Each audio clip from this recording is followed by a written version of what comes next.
श्री राम हर हर महादेव। आइए जानते हैं भगवान विष्णु जी के कुल 10 अवतारों की कथा के बारे में। पृथ्वी पर जब जब धर्म की हानि हुई है तब तब भगवान विष्णु ने अपने भक्तों की रक्षा हेतु अनेक अवतार लिए हैं, लेकिन उनमें से मुख्य अवतार 10 माने गए हैं।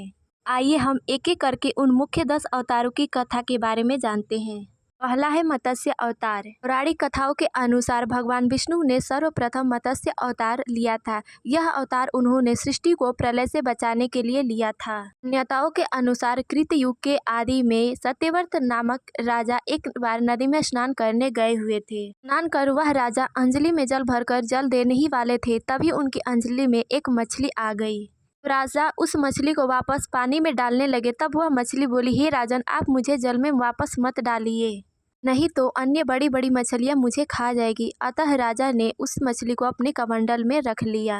देखते ही देखते कमंडल में बड़ी होने लगी। तब राजा उसे तालाब में रख आए। तालाब में भी वह देखते ही देखते बड़ी हो गई। मछली की आकृति इतनी शीघ्रता से बढ़ते देख राजा को यह आश्चर्य हुआ और उन्होंने सोचा, यह कोई साधारण मछली नहीं है। तो राजा ने हाथ जोड़कर मछली से निवेदन किया और उन मछली को अपने वास्तविक रूप में आने का अनुरोध किया। राजा का अनुरोध सुन वह मछली साक्षात भगवान विष्णु जी के रूप में प्रकट हो गई। और राजा से भगवान विष्णु बोले, हे राजन, यह मेरा मत्स्य अवतार है। फिर भगवान बोले, हे राजन, आज से ठीक 7 दिन बाद पृथ्वी पर प्रलय होगा। उस समय मेरी प्रेरणा से तुम्हारे पास एक नाव आएगी। तुम उस नाव में सप्त ऋषियों सहित नदियों के बीज, अनेक प्रकार के पेड़ पौधों के बीज इत्यादि पक्षियों के एक एक जोड़ा व प्राणियों के सूक्ष्म शरीर को लेकर तुम उस नाव में बैठ जाना। मैं उसी समय मत्स्य और तब तुम्हारी नाव डगमगाने लगेगी। मैं तब मत्स्य रूप धारण कर तुम्हारे पास आऊंगा। तब वासुकी नाग द्वारा अपनी नाई को मेरे सींग में बांध देना। समय मैं तुम्हारे पूछे हुए हर प्रश्न का उत्तर दूंगा, जिससे मेरी महिमा पर ब्रह्म के नाम से विख्यात होगी, तुम्हारे हृदय में प्रकट हो जाएगी। ठीक 7 दिन बाद प्रलय आने पर भगवान विष्णु जी ने राजा की मदद मत्स्य अवतार लेकर की। तभी से उनका नाम मत्स्य अवतार हुआ। यही कारण था कि भगवान विष्णु ने अपना पहला अवतार मत्स्य अवतार लिया था। भगवान विष्णु का दूसरा अवतार है कूर्म अवतार।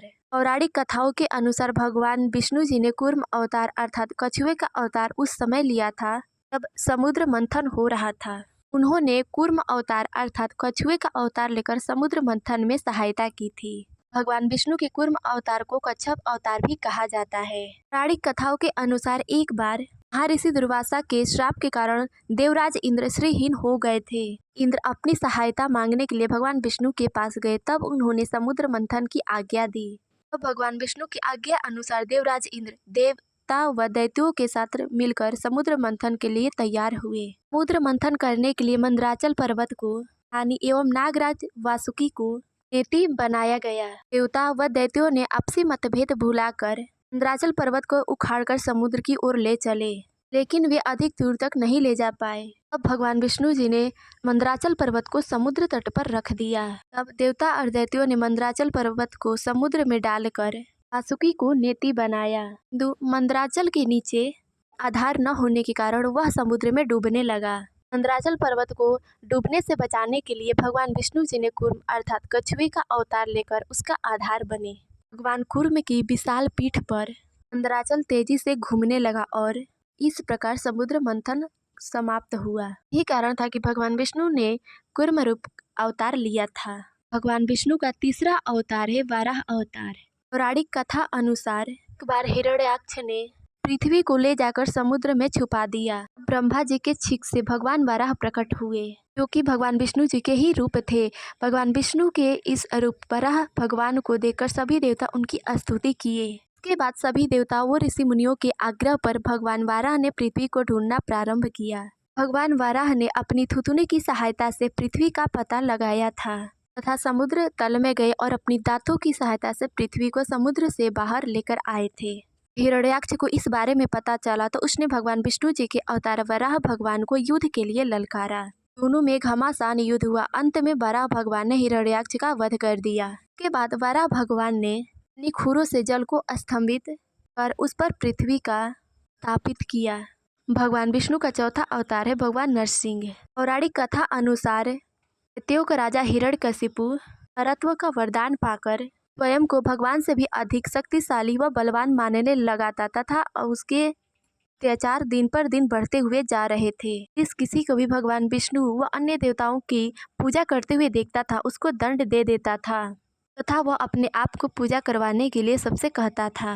हिरण्यकशिपु का एक पुत्र था जिसका नाम प्रहलाद था। वह भगवान विष्णु का अनन्य भक्त था। यह बात जब प्रहलाद के पिता हिरण्यकशिपु को पता चली तो वह बहुत ही ज्यादा क्रोधित हुआ और उसने अपने पुत्र को समझाने की बहुत चेष्टा की।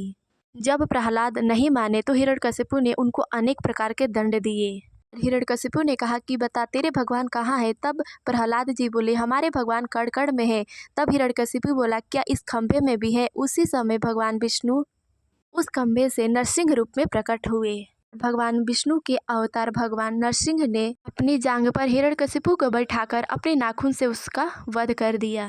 भगवान विष्णु जी का 5वां अवतार है वामन अवतार। पौराणिक कथाओं के अनुसार तो प्रहलाद के पौत्र राजा बलि ने लोक पर अधिकार कर लिया। तब सभी देवता भयभीत हो भगवान विष्णु जी के पास गए। भगवान विष्णु जी ने समस्त देवताओं को संतावना देते हुए कहा मैं स्वयं देव माता अदिति के गर्भ से उत्पन्न होकर तुम लोगों का राज्य स्वर्ग वापस दिलाऊंगा। समय आने पर भगवान विष्णु जी ने वामन अवतार लिया था।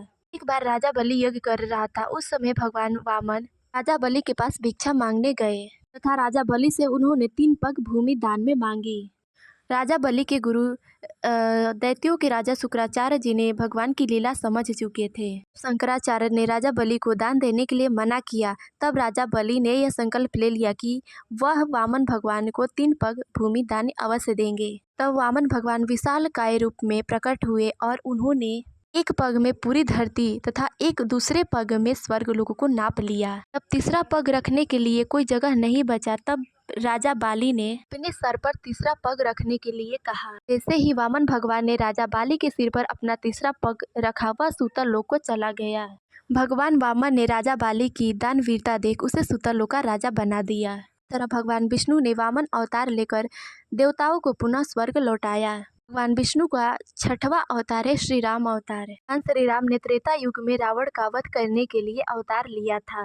भगवान श्री हरि विष्णु दशरथ जी व माता कौशल्या जी के यहाँ अवतार लिए थे। भगवान विष्णु राम अवतार में अनेक राक्षसों का वध किए तथा मर्यादा का पालन करते हुए मर्यादा पुरुषोत्तम कहलाए। भगवान विष्णु जी का 7वां अवतार है श्री कृष्ण अवतार। भगवान श्री कृष्ण ने द्वापर युग में अवतार लिया था। उस समय उन्होंने कंस का वध किया था। भगवान अपने पिता सुदेव व माता देवकी जी के यहाँ अवतार लिए थे। इनका जन्म कारागार में हुआ था। भगवान श्री कृष्ण ने अनेकों लीलाएं की तथा अन्य अधर्म का नाश कर धर्म की स्थापना की थी। ही पांडवों की रक्षा की। भगवान विष्णु का 8वां अवतार है परशुराम अवतार। पौराणिक कथा अनुसार स्मति नगर में कार्तवीर्य अर्जुन सहस्त्रबाहु का शासक था। वह बहुत ही ज्यादा अभिमानी व अत्याचारी था। बार अग्निदेव ने उससे भोजन कराने का आग्रह किया। सहस्त्रबाहु घमंड में बोला हे प्रभु चारों ओर मेरा ही राज्य है। आप जहाँ चाहे भोजन ग्रहण कर सकते हैं। तब अग्निदेव ने वनों को जलाना प्रारंभ किया। वन में ऋषि आपो तपस्या कर रहे थे। वन में उनकी कुटिया होने के कारण उनकी कुटिया भी उस अग्नि में जल गई। जिससे क्रोधित हुए ऋषि ने सहस्त्रबाहु को श्राप दिया कि भगवान परशुराम रूप में अवतार लेंगे और सिर्फ सहस्त्रबाहु को नहीं अपितु समस्त क्षत्रिय जाति का सर्वनाश करेंगे। इस प्रकार ऋषि के वचन को सत्य करने के लिए तथा सहस्त्रबाहु का अभिमान तोड़ने के लिए भगवान विष्णु ने महर्षि जमदग्नि के 5वें पुत्र के रूप में अवतार लिए तथा उन्होंने समस्त पृथ्वी को क्षत्रिय से हीन कर दिया। भगवान विष्णु का 9वां अवतार है बुद्ध अवतार। पौराणिक कथाओं के अनुसार बौद्ध धर्म के प्रवर्तक गौतम बुद्ध भी भगवान विष्णु के ही अवतार थे। उस समय दैत्यों की बढ़ती हुई शक्ति को देख तभी भय से कांपने लगे। दैत्यों ने राज्य को पाने के लिए देवराज इंद्र से पूछा मेरा साम्राज्य सदैव स्थिर है इसके लिए क्या उपाय है। तब देवराज इंद्र ने दैत्यों को शुद्ध भाव से बताया कि सुस्थिर राज्य के लिए यज्ञ और वेद विहित आचरण आवश्यक है। दैत्य महायज्ञ एवं वैदिक मंत्रों का उच्चारण करने लगे। इससे इनकी शक्ति और अत्यधिक बढ़ गई। यह देख सभी देवता भगवान विष्णु जी के पास गए। अब भगवान विष्णु देवताओं को दुखी देख उनका हित करने के लिए भगवान बुद्ध के रूप में अवतरित हुए। उनके हाथ में एक मार्जनी थी और वे को बहारते हुए चलते थे। एक दिन भगवान बुद्ध उन दैत्यों के पास गए और बोले हे दैत्यों यज्ञ करना महापाप है। यज्ञ से जीव हिंसा होती है में जो अग्नि होती है उसमें कई जीव भस्म होते हैं। भगवान बुद्ध के इस उपदेश से सभी दैत्य प्रभावित हुए और उन्होंने यज्ञ करना तथा वैदिक आचरण करना छोड़ दिया। प्रकार उनकी शक्ति कम होती चली गई तथा देवताओं ने दैत्यों पर हमला कर अपना राज्य पुनः प्राप्त कर लिया। इस प्रकार भगवान विष्णु ने भगवान बुद्ध का अवतार लिया था। भगवान विष्णु का 10वां अवतार है कल्कि अवतार। भगवान विष्णु अभी अपना कल्कि अवतार नहीं लिए हैं, यह कलयुग के अंत में अपना अवतार लेंगे।